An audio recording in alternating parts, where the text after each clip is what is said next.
Well, I mean, like anything, we have all our little passion projects that each of us have. And if you can monetize that, that's great. But I also love my job. So I'm trying to juggle pros and both. cons. Yeah, pros and cons, right? Like, but it's also just good to diversify in the same way, right? Like if I were to lose my job tomorrow, or if I was working on my own projects and then that didn't work through, at least I have a job to fall back on. So why not?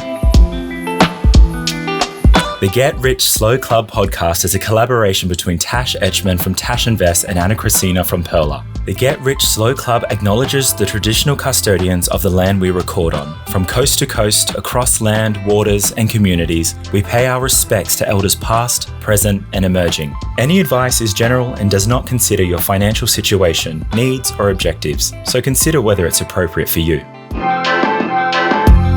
Welcome to the Get Rich Slow Club podcast, Where we take you from beginner to confident investor. where we can teach you everything you need to know about investing. So come get rich slow with us.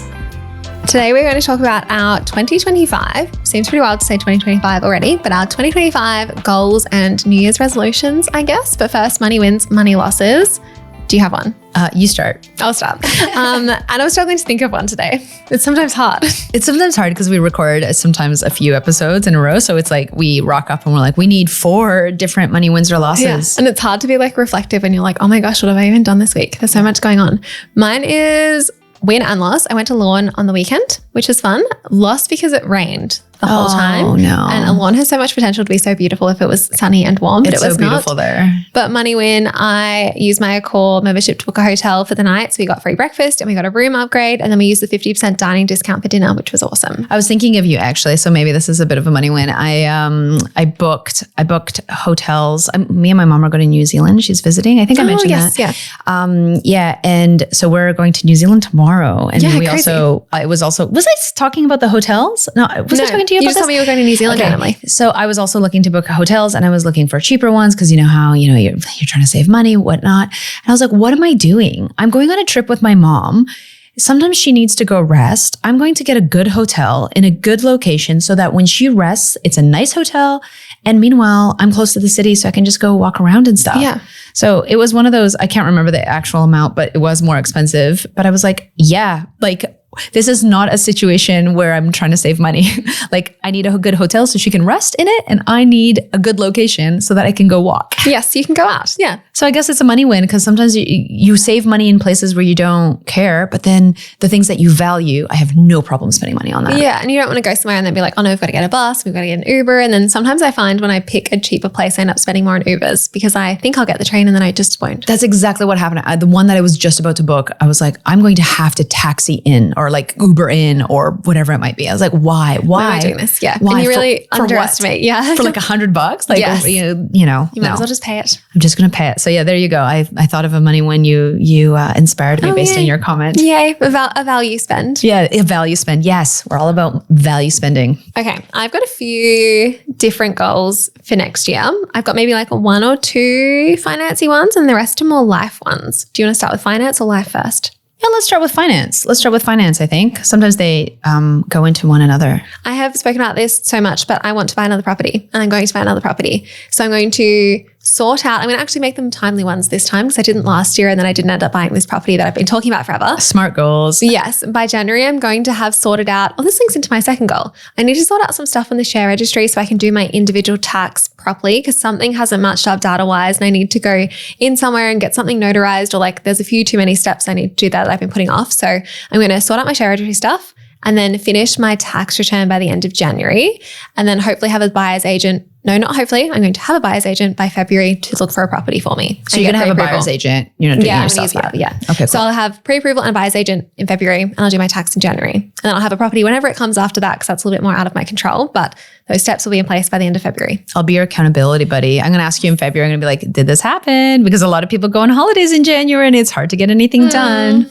Yes, but I can do it because January is like my admin month because I'm going away in February, but a lot of the stuff in February I'm not really needed for. If I like get my tax and everything done and like the in-person stuff done in January, then it'll just be like them looking and sending me stuff. On the way here, I just realized that I also didn't do my taxes for the last year. So I have to, that's on my to-do list too. Yay. Yeah, I need to respond to a few emails. There's just like, I hate when there's a few too many things to do before you can do something. Like I need to email people and log into this thing and then find this other thing. But then that has a barrier to doing it. And then I'm just like, oh my God, this is too much. But how good does it feel when you go tick? and you check it off the list. But then there's another thing. There's another thing. Yeah, it's true. I've stacked too many things together now where I'm like, to get this thing, there's so many things beforehand. Now my brain's just like, no. Okay, well, let's just go back because I know you've been talking about this property for a while, but you've also been talking about potentially buying it through a trust. Is that still a thing? Yes, that's like my accountant will do that. That's an easier one. That's an easier one. Yeah. But this property you're going to buy in a trust, Yes. hopefully. And this property you're planning on buying in WA? No, I don't think so. Oh, Somewhere no. else. You don't It's know going to be yet. investment, so somewhere else. I was thinking Brisbane, but no, I don't know. Oh, A okay. different state. Still researching. So many questions. Yeah. Yes. All right, cool. So when's the timeline to buy a property? Or not there Well, yet? This is the stuff that you first have to get because done. if I've got pre-approval and a buyer's agent, then it just depends on like when the buyer's agent sees a suitable one coming up, depending on what I can actually afford. So that I'm like less set on because like that can take a little bit longer, but like I want them to be like looking. You need to get your stuff done. Yeah. My stuff. Because like once you pay a buyer's agent, they'll be like moving you forward. They won't just be like, oh yeah, you can take as long as you want and like say no to hundreds and hundreds. Like they'll push things forward a bit more. That's fine. That's fair. I think that's that's a great goal. So end of February, it'll be moving forward. All right, I'm going to ask you. End of February, I'm going to be like, Tash? Oh gosh, yeah. Have you signed your thing? Did you sign your thing? Did you do your taxes? Did you follow through? Do you have a buyer's agent? So many steps. All the things. Do you have any other financial ones? No, those are those two. So the property one and then sorting out my computer share, my share registry stuff, so it all matches up now. Yeah, that's a really big one. I have like all my other usual ones. I guess I'll keep investing my $400 a week that I've been doing for a while now, but no like active new goals. Yeah. So investing just regularly is another one that you just kind of keep doing. So it's just not really. Actually, do another. Maybe it was more life, but I'm giving myself $15,000 of a travel budget to travel to new places next year. This kind of money as well, because I found I kept traveling to places I've been to already because they were on special. Bali. Yeah, so I went to Bali a lot because it was cheap. I kept looking at the deals and I was like, oh, but like $600 to go to Bali again with accommodation is so cheap. But then I found out I was running out of time to actually go anywhere properly. Yeah. And then I was like, oh, well, why would I want to? Like these other trips that have been on my bucket list for so long, now that I've kind of done a lot of Southeast Asia and places close to Australia, they require more time and money. So I don't want to keep filling my time up with Bali trips. Yeah, no, I think that's totally fair. And it's important. You want to spend the money that you're saving on trips, but you don't also want to go to places you've already gone and be like, oh, I spent my budget on that and I don't get to do the things that I really wanted to do. And I don't have time. Yeah. Yeah. I need to prioritize time a little bit better like that. Like I'm still going to go to Bali probably and do other fun stuff too, but I'm not going to, it's like for those like jar analogies, we've got to put the big things in first and then fill it up with the small things later on. But I kept filling it up with small things first. So bigger things first and then we'll fill up my calendar around that. Yeah, perfect. And I booked it already. So that's fun. You do have a trip booked up. Yeah. You go, Kenya and Uganda. Yeah. See the gorillas. Beautiful. Yes, Yay. jealous. Yay. What are your financial goals? Yeah, so my financial goals are, I feel like they're not very sexy. The big one is to pay off a chunk of our mortgage. There's a specific number that my partner and I have been talking about. We want to hit that number and then we would like to debt recycle. Yes. So this is a number that, we've decided on. We've talked about it over the past little while and we're working towards it. And there's a lot of pros and cons to why you should invest versus paying off your mortgage. And we've ran the numbers and this makes the most sense for us. It's just that I'm a little impatient. I want to invest. So I keep being, every month I'm like, is it time? Is it time? Is it time? My partner's like, you know when the time is. You know what the numbers are. Like, do we need to have this conversation every month? But that's okay. I'm very excited about it. So we're working towards it. That just means that we need to continue putting money into our offset to hit that specific goal. The other thing that I need to potentially think about is my serviceability. Because if we pay off a piece of our mortgage and we pull it out and debt recycle it, I'm also working part-time now. So it's a little bit different in terms of finances, which is why we haven't been as good as investing over the last year as I have in the past. But that's okay. Life happens. Life happens. And I have been investing my dividends and smaller amounts less frequently than I used to. I used to always invest every paycheck, but life happens. We have different goals right now. And that's just where we are in our life. So that's okay. So that's a big one. I cannot wait to debt recycle. I know you've been talking, we've got a few more episodes that Anna talks about it. On and on and on. I talk about it. So that's a big one. The other big one. When are you doing it next year? When's the time? Oh, that's very good. We need a time. Yeah.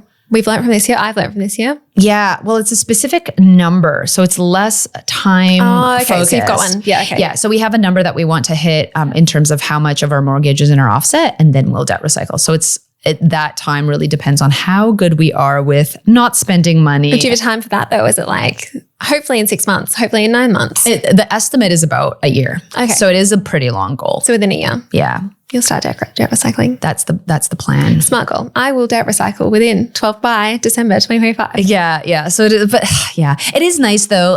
As we're putting money into the offset, seeing that number of our mortgage get smaller, that's very exciting, and I track that regularly. But Yes. I just cannot wait to actually start investing. Be moving forward again. I find, someone who's paying stuff down doesn't feel like you're getting ahead in the same way. Feels like you're still trying to catch up. But to me, anyway. I agree. The one thing that is the saving grace is in our bank account, we have a specific part, which is kind of like the interest paid or the interest saved, I should say, right? Like if you're, so seeing that number get bigger and bigger is wild to me, because it's like, that is how much we've saved off our interest over the couple of years that we've owned this property. Like that blows my mind. It doesn't feel the same way as seeing it in an investment account or in a savings account, because it's, it's slightly different. Yeah. But it is a cool number to see continuously growing. Yeah. Do you have any other financial goals, or just debt recycling? Just debt recycle and pay off your mortgage. Gosh, that usually takes 30 years. Yeah, God, sorry. No. That is a big one. The other thing I'd like to do is invest regularly again. I think last year was a very up and down year. I'm hoping that maybe I'll have a little bit more passive income. That's another one. I want to have a couple different sources of passive income. Obviously, I have my job. There's a couple book royalties on the side. I do some speaking events and some courses. So I would like to increase some passive income on the side. Do you have a number? You don't have to share with us, but do you have a number where you're like, I want to make $5,000 a year in passive income? That's really great. No, I don't have an actual number, but you're right. We should have SMART goals. I like how we talk about SMART goals, but I haven't for this. Because mine would be something like, Emma and I are running corporate workshops. We did one recently at a tech company, and it was so much fun, and we did it together. And we're setting a goal where we haven't actually decided on a number, but we'd love to run maybe let's go 5 workshops together in Sydney or Melbourne. Mm-hmm. And we're going to work towards, we've started pitching them and sending them out. And we've got a little pack, info pack, which is fun. Yep. But that's kind of our extra side income stuff as well. Yeah. So what to do? Yeah. I don't have a number yet because I'm just kind of starting out. It's sometimes hard to estimate, to be like, what would that actually be when you're starting out? It's different when you have a couple under your belt. Let me get back to you about that. But yeah, that's actually what are the other streams? So from your core sales? Yeah. The core speaking gigs, I'd like to, do a couple of things like that. So similar to you doing some corporate speaking stuff, doing some workshops around that as well. So I'd like to do more of that. There you go. Yeah. You set the goal, $5,000. Yeah, sure. Let's start there. No, I'm not making up your goals. No, it's fine. I mean, it's nice to have a starting spot. I don't want to make it too easy, but I don't want to make it too hard. But it's been as I've seen over the last little while, life throws things your way and you have to adjust. So it's nice to have goals in place and then adjust them as need be. Mm-hmm.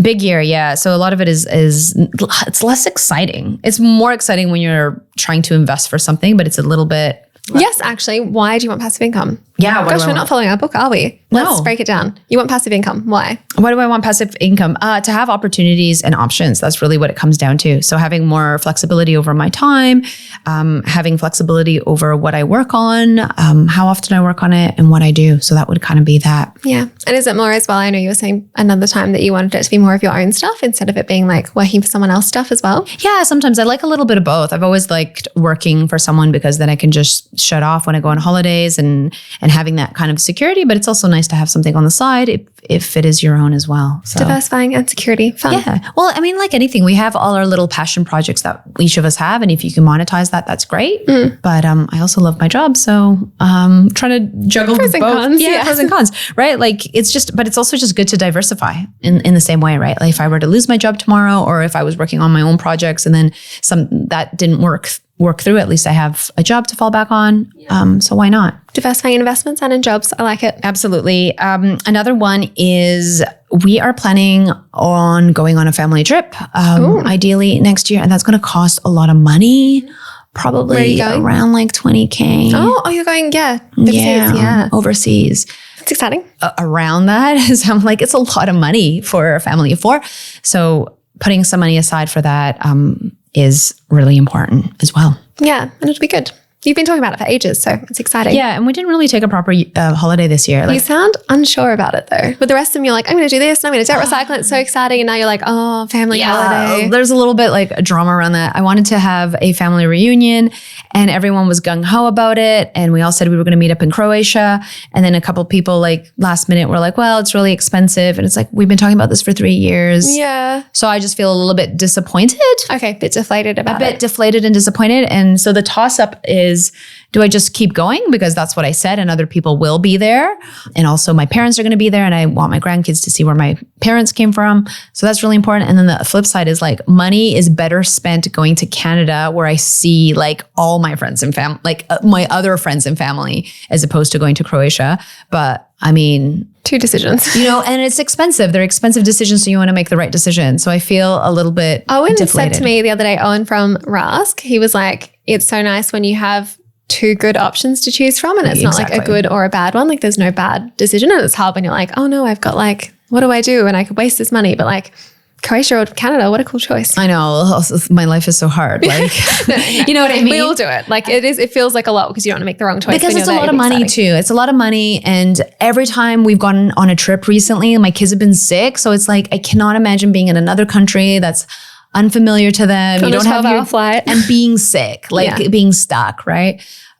So yeah, anyways, a trip is going to happen next year. It's going to cost a lot of money. Where we'll go, one of the above, one of the C places. I'll get back to you. But those are the financial sides of it. So a lot of it is like squirreling money away for a big trip. The other thing I wanted to mention about going on the trip with that budget as well is that when I go on trips, I don't want money to be restrictive for me. So I want to, you know, if we want to go see some sites or stay somewhere a specific night or do the thing, I want to do the thing. So for me, I want to budget even more than what I usually have budgeted so that I don't have to compromise on the things that I want to do, if that makes sense. Mm-hmm. Have you started saving for it already? Yeah, I've got some money aside for it. Yeah. Yeah, lots happening. It's all part of the thing. It's fun. It's all in the offset account. Yes. So then all of a sudden I'll have nothing in the offset account. It's just the challenges of trying to do all the things. And back to that thing, I'd like to be investing too. But if I'm investing, I can't be saving for a trip. If I'm investing, I can't be paying off the mortgage. If I'm investing, then I won't be debt recycling, which is a tax advantage. But that's okay because we debt recycled. Your goal is later in the year. Yes. Holiday first and then debt recycling later in the year. So anyways, those are all of the financial goals. The clashing things. Yeah. All the clashing things that you need to consider. But yeah, the other side is increase income if you want to do these things, which is why having different passive sources of income is something that I'm really thinking about. Yeah. And trying to increase. Make more money so you can spend more money and save more money and invest more money. Yeah. All of the things. Amazing. It's just so easy. The formula is so easy. Why can't we all do it? Let's all just do it. Let's all make it. If only. We're obviously being sarcastic for anyone who's listening to us for the first time. Like, no, money is not that easy. No, definitely not. That's why we're still working so hard trying to make more money. Yeah. That's why we're here. Different kind of area of life, I guess. Do you have more life goals? Yeah. Top of the list, health. Yeah. Oh my gosh. I've just been so bad. We've talked about this, but like reframe. Have you actually been so bad? What's been bad that you haven't been doing, or like what do you define as bad or good? Yeah. Okay. That's great. So because I've been really athletic my whole life, like played competitive sports, always been fit, always been going to the gym, for the past 2 years specifically, I haven't been doing any of that. So I do run around with my kids. I jump on the trampoline. I pick them up. They're heavy. I carry them. I do physical things with them. But it's not like I'm prioritizing my health specifically. So it's not as though I'm doing the type of workouts I used to. Every once in a while, I'll get into a good thing where I'll do chin-ups like every day for like 3 months, and then I just stop, or do push-ups, or do things at home where you're doing squats and you're doing like full body stuff. So I'll do that and then I'll just stop. So what I want to do is find something that I can do regularly, consistently over the long term. Wow, sounds like investing. Yeah. But for health. Yes. Emma from the Broke Generation. I went away with her recently and she's doing a step challenge at the moment. Mm-hmm. She was doing like 5,000 steps a week, 7,500, like increasing all the way up to 20,000 steps a week. And she stuck to it. But one of her other things was she was doing a workout YouTube video every morning, no matter whether it was like, it wasn't just in the morning, but no matter whether it was 5 minutes or an hour, like she'd always do a YouTube workout video. And we were doing them like at random times of day when we were away. And she was like so committed. She came over to my house the other day and was like running up my hallway because she wanted to get her steps before midnight. And it was so interesting seeing how like committed you can be when you've got like that thing you want to do every single day. And I found the YouTube one was so good as well, because I feel like I have to go to Pilates and you've got to get ready for that and then drive there and then park and then do the hour class and then drive home and then have a shower. But 5 minutes on YouTube, you can just do so quickly. Yeah. And you could do a lot at home. And that's one of the things, like I've got kettlebells at home. I've got like some free weights. I've got a chin up bar. These are really simple things that you can do at home. And so once I put them in my list and I do them consistently for a couple months and then I drop off. Why do you drop off? Life gets busy. I don't know, like something happens break the momentum. or I get sick and then, a week turns into a month. Yeah. Like that kind of stuff. So I'm just trying to be a bit more consistent. But the big thing is I need to constantly be moving, because I've spent so much time on the computer over the past 2 years, like writing those 2 books. I was doing a lot of podcasting online, like just everything's been on the computer, and taking a break. Like that's the big thing. I haven't I'll be there for 8 hours instead of like getting up, moving around, getting a drink.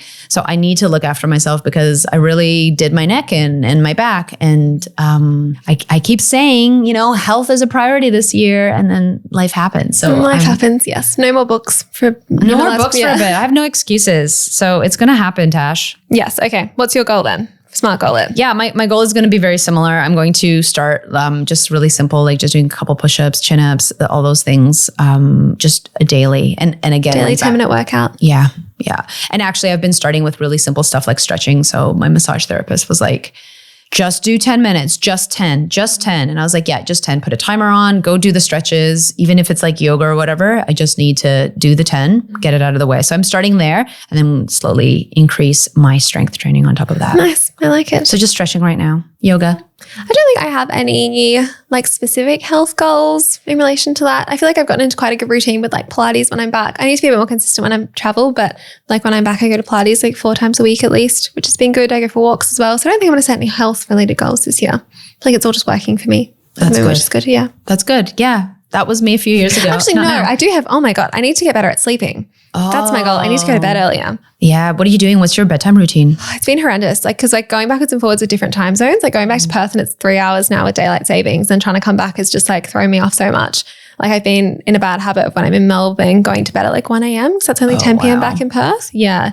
So I've now started a thing where I have to be in bed on my Kindle by at least 11 at the latest. So that's been working a bit better, because then I'll actually be tired a little bit before midnight. But yeah, I need to focus on that next year. I've also turned on my focus mode, like my sleep focus on my iPhone much earlier, because it used to be later. So I'd still get like a message or a text around like 9 or 9:30. Yeah, I need to and then stop I'd be that. like, oh, I got to respond. Yeah. I got to respond to The Tash. anxiety of She's like, oh my asking God. about this Yeah, because or I'm whatever. like panic responding to like doing my work at 10 p.m. I need to have like better work boundaries actually. So now I've like actually moved that forward. So if I don't respond to you after 8:30. Don't respond to me. Yeah, it's fine. cool. It's like, I'll deal with your fire tomorrow morning. Yeah, no, things don't need to be that urgent. Yeah, it's hard when like social media is on my phone, because then things feel so urgent when they don't need to be so urgent. And other people act like things are urgent when they're not. And boundaries move, right? Boundaries move. It's like people feel as though they need to respond right away. I just heard on a podcast, your inbox is someone else's priority list. So don't make it yours. And it's true, right? Like I don't need to respond to Tash at 9:30 p.m.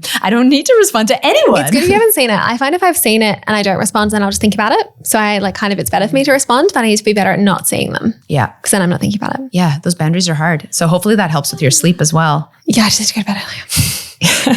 Yes. I've got some other like fun life ones. I was really missing working my old job. So I used to be a positive behavior support practitioner. I used to be a support worker for a while, and that was really fun. And I loved working with people, but I have missed that doing finance stuff online. So we signed up to be foster carers on weekends. Amazing. Have you started yet? No, it's a huge process. So we did the first, like we had a phone call, which is a half-an-hour interview, and we did the first 2-hour interview, but there's a few more 2-hour interviews at your house where they like run through things with you, and then you have to do training, and then you have to be approved by their board, and then you can be like onboarded. So I don't think it'll happen for another few months at least, probably like April, May next year by the look of their timelines, but like it's a long process. Yeah, but at least you started the process, and hopefully in 2025, you'll be a foster parent, foster carer. Foster carer, yeah, I don't know. What's the rule I want to be like a respite foster carer. So you often like foster carers will get a few days each month of respite. Like a lot of kids in foster care can't leave the state, for example, or they've got really strict restrictions on where they can move throughout like the city or the state. So if like the family wants to go on holiday or they've got work things or like they just want a break, then the children will go stay with a respite foster carer. So it will be a respite foster carer. So it should be mostly planned and mostly just weekends or shorter stays. because I can't really look after someone longer term. Yeah. And they try and match you with someone like the same family ongoing. Like if the same family has respite every month, then you might get the same kids every month. But yeah, we'll see.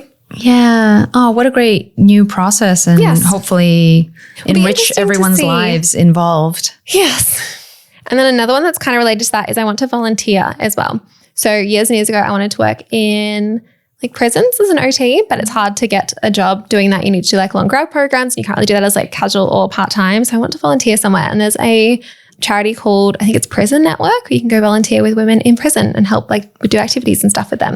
And they also have like I think you can mind their children or like be part of like the kind of like, I don't know if they call it like a family room when kids go to visit their parents as well. You can like volunteer in those rooms too, which would be interesting. Oh, that's awesome. Yeah. I did so much volunteering when I was in my 20s when I had time, and now it's just like really hard to find time to do that. Yeah. So the type of volunteering that I've been doing has been like through early childhood education care, through the kinder program, through schools. I'm like blown away with how much additional work is expected of parents. And it just makes you realize that the school system is not set up for working parents, especially like not in this day and age. Like so many things just from the outside, like the hours. 9 to 3:30? What? Like who? How do you do that when you're working 9 to 5? You're set up to fail before you have your first coffee. Yeah. And then you still have to volunteer and do a certain number of hours. Is that still a thing? I remember my parents had to do stuff. Yeah. There's like constantly things happening. I was so surprised. And then my kids starting school next year, and they're like, all my friends said, just wait till you start school. You think it's bad now with like, oh no, just wait. It's like constantly you have to do something and bring something. I don't remember this happening for me. And a part of me is like, is it because I'm Canadian? Is it because it was different back then? Is it because there wants to be more involvement? I think my parents more volunteered when I was swimming. So I used to swim competitively, and they were expected to do the timing at the end of the lanes. Like you had to volunteer a certain number of hours. And that's like already such a big commitment, driving your child to swimming before and after school and like to competitions and stuff. But then, we also have parents come in and like do reading stuff with us. Oh yeah, I've done that. I've gone to like the childcare center and like taught them Croatian, taught the kids Croatian and stuff. Fun. Yeah, because it was like multicultural week or whatever. But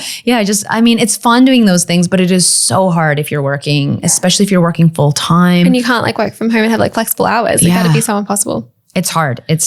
But speaking about this, one of my goals for this year is my older kid is going to school. So my younger kid will be in childcare. And because of that, I'm hoping to spend some time, just solo time together.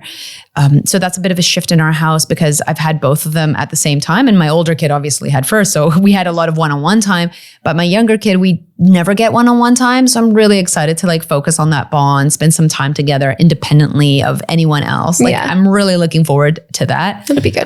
It's crazy to think I'll have a school kid. Yeah. But I feel like it's crazy. Right. Life is going so quickly. So fast, but also very excited. It's just a new time in our lives. So amazing. Yeah. That's another big goal, spending time with a family and so forth. Another one that I think is really important is I need to just do a huge security check on all my stuff. Change my passwords, update everything, change some emails that I have, clean out my inbox. Like that's something that I'm always like, I'm going to do that at the beginning of the year. And it is so important because you never know if you're going to get hacked or your data and information gets leaked from companies, but you do not want to be the reason that gets leaked. So it's really important to stay diligent, update your passwords, protect your stuff. That's a good reminder. Yes. I've been pretty good with it until recently. I was trying to do it like every few months, but it's definitely time for my like 3 monthly password change, I think. Yeah. And New Year's is always a good time to do it. Yes, time goes so quickly. And the last thing that I was going to say is all of this stuff is for the new year, but in my head, I always start in February. Oh, okay, because January is just hectic. No, it's because my birthday's in February. Oh, okay. But you do it by your age, yeah. Yeah, I do it from like my birthday. Is kind of like the new year, the new me, the new thing. Yeah, okay. Is kind of an interesting fact. I like it. But for a lot of people, the holiday, like they're on holidays in January, you don't want to like not do the thing. Or start the thing for a lot of people. So just start in February. Start whenever you want. Start now. Start now. Yeah, you can start now. Start whenever. Pick I'm a day. stretching now, so might as well get started. Yeah, start some now. Not all of them in January. Yep. Yeah, small sustainable changes. Awesome. Nice, fun. Bye. Thanks so much for joining us. If you found this episode helpful, please rate us 5 stars, write a review, or share with a friend. If you're new to investing, make sure to listen to our first 10 episodes. Follow us at Get Rich Slow Club or Tash at Tash Invest or me at Ana Christina. This show was brought to you by Natasha Etchman, who is an authorised representative 1299881 of Guideway Financial Services, AFSL 420367, and Perla, who is an authorised representative 1281540 of Sanlam Private Wealth, AFSL 337927. Knowledge is power, especially when it comes to investing, so make sure you check out our financial services guides and read the product disclosure statement and target market determination for any investments you're considering. See our show notes for more info.